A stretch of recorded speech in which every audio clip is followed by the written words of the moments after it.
Here's a look at the series schedule for the second round of the playoffs between the Celtics and the Bucks. Games 1 and 2 are set to be right here in Boston starting on Sunday. Then the series heads to Milwaukee for games 3 and 4, and then games 5 through 7 will take place if necessary.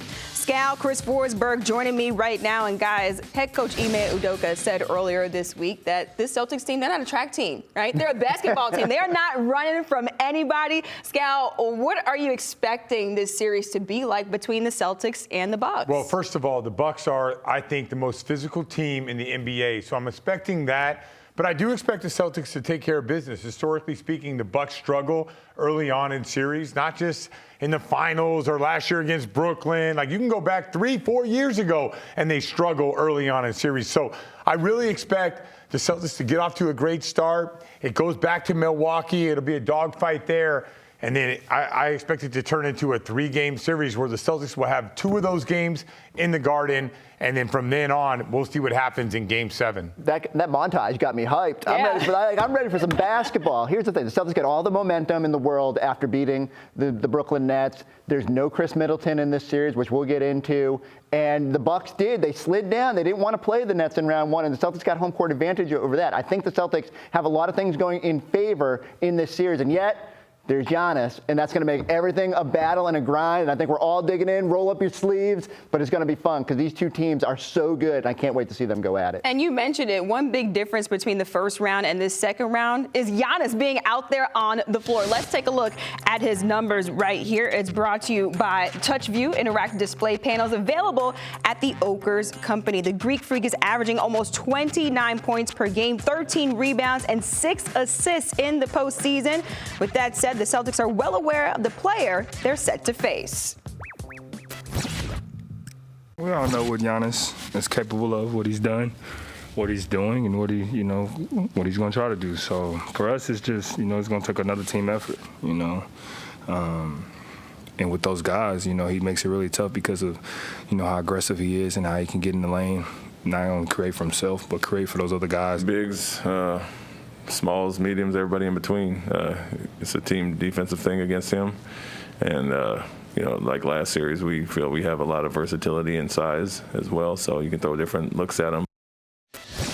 Giannis averaged about 29 points and 13 rebounds in the first round. Forsberg, I'll start with you. What answer do the Celtics have for the reigning Finals MVP? There's no answers out there. What you do is you just try to make things as difficult as possible, but it's going to be a lot different than Kevin Durant, where you just kind of hope to be physical and make him settle for shots. Like, Giannis is going to be relentless attacking the basket, and the Celtics have to be ready. It's not only with that first line of defense, his man-to-man guy with Al Horford, but it's everybody else coming over with help. My guy Rob's got to be ready. He's going to be huge in this series, but Giannis is going to get points, and you just sort of got to weather it. You got to make sure he's not only getting his, but creating for others. You can't overreact to him and leave their shooters open, but he is just such a bull going at that basket, and for me, it just comes down to you got to stop him in transition and make that a focal point of your team. In an ideal world, you're keeping Al Horford on him, and Rob Williams is lurking in the back, but the Celtics switch, so eventually he's gonna have a matchup that he likes, and the question would just be, is he going to make the right play? At times, Giannis could force the issue, spin into guys, run over guys, get offensive fouls. At times, he could be a little bit too passive, but when he hits right in the middle, where he's aggressive, but he's also making people around him better, when he's that version of Giannis, that is a very difficult guy to stop, and I don't care how locked in your defense is, you will be in rotation all night. And typically in the NBA, why the Celtics were so good against the Nets is they limited rotation. They had all kinds of guys that could switch and make the Nets play one-on-one. Giannis is going to force you to play at a scramble mode. The Celtics are good at that. But if you're doing that over the course, there's 721 possessions in a game for the Bucks. If you're scrambling around, 70% of those possessions, it's going to be tough to win. But if you can stay solid and not be in those situations where you're scrambling around giving up three-point shots, you have a really good chance of winning this series. Also, a big blow to this Bucks team. No Khris Middleton in the second round, out with that MCL sprain. Forsberg, how big of a factor will that be, not only for the Bucks, but also for the Celtics? Yeah, so the one thing I keep going back to is he has been a Celtic killer throughout his career, shooting something like 56% beyond the three-point arc against the Celtics. Always just seems like he knocks down those big shots when he sees sees the green on the other side. So, it's nice that you have to, that maybe he's not out there offensively, but I also wonder defensively. They don't have a lot of wings, the sort that can guard Jaylen Brown and Jayson Tatum. It's going to put a lot of pressure on Wes Matthews and guys like that and Drew Holiday to defend Boston's wings. So even though we look at Middleton as sort of the offensive guy, they still have guys that can shoot the three-pointer. To me, it's defensively it gets a little bit more difficult. I see you shaking your head, Scal. I mean, you're looking at it like a one-on-one matchup, and I don't disagree with what you're saying, but they have the best rim protectors in the league. You have Brook Lopez at the rim. You have Giannis at the rim. So we're going to have to live in that mid-range area, right around the free throw line. And if we're not getting there, I'm a little bit concerned. Are we going to make the right rim reads when we get there? So, yeah, I understand what you're saying, and you're right. They don't have bodies that can guard Tatum one-on-one, but they're not playing one-on-one. Yeah. The one thing is the Bucks overhelp more than anybody. That's why some of the Celtics' best three-point nights historically, in recent history, have been against the Bucks. And a lot of times it's drive, kick, extra pass, drive, kick, extra pass, because you're going to have to do that because they are so good at the rim. So I do agree with you one-on-one, but I think you got to take that out of your mind. They're not going to play one-on-one. That's just not who the Bucks are. Are the Bucks playing team basketball just as much as the Celtics, though? I'm specifically talking about the defensive end of the floor, gotcha. Right? If I'm guarding Tatum and I can't stick with him, but I can get into his body and funnel him to a guy. So that's what they do. They're not going to ask Grayson Allen, lock up Tatum.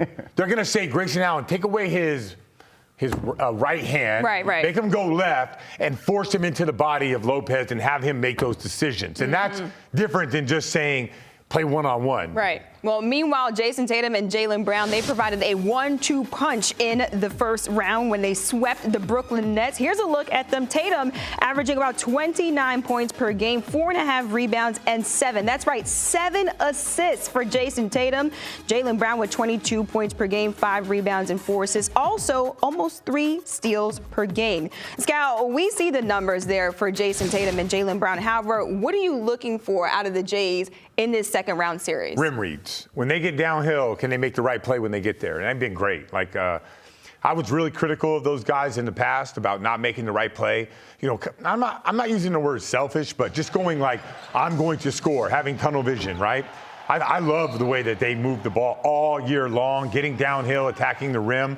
Another thing for Jaylen Brown, I think he's one of the better transition players in the NBA, as we see right here. I would love for Jaylen Brown to attack more before the Bucks set up their defense. It's not an easy thing to do. Lopez is at the three-point line, so he's going to drop back. But I think more than anything, it's going to come down to how are these guys making the right play when they do get there? Because if you think you saw Jaylen Brown turn the corner and get a layup, this is not the Brooklyn Nets. Yeah. This is going to be a battle, a bloodbath in that restricted area. And there's going to be times you got to have the appropriate aggressiveness to score, aggressiveness to get fouled, but also you got to be able to make that play. And that's the big thing for me is they load up on that back line and they're going to just challenge you. They don't want you to get to the rim. So does Jayson Tatum, is he able to make the right play? Does he get moments where he's just trying to force it? The Giannis has that same propensity, but you got to know when to kick it, when to just let your other guys cook. And if the Celtics role players are hitting threes like they were in the first round, the Celtics will be okay, but they've still got to step up their game in that regard. So very eager to see how that balance that Boston has to strike. Will they be deterred from the rim and fall into the Bucks trap of what they want to play, or can they break them out of that by making shots? And it's going to be a good chess match, but just like he said, it's not the Nets. The Nets, you had 3 guys you could exploit and drive on and feel like you could get to the rim, and they didn't have any rim protection, and now it just gets so much more difficult. Now, the biggest thing, just like a turnover in the NBA, if you get your shot blocked or you miss a layup, that's like a turnover. Giannis is going to take advantage of that, and the Bucks, who are going to sprint to the corners, and Giannis is going to go one-on-one, and they're going to get corner threes. So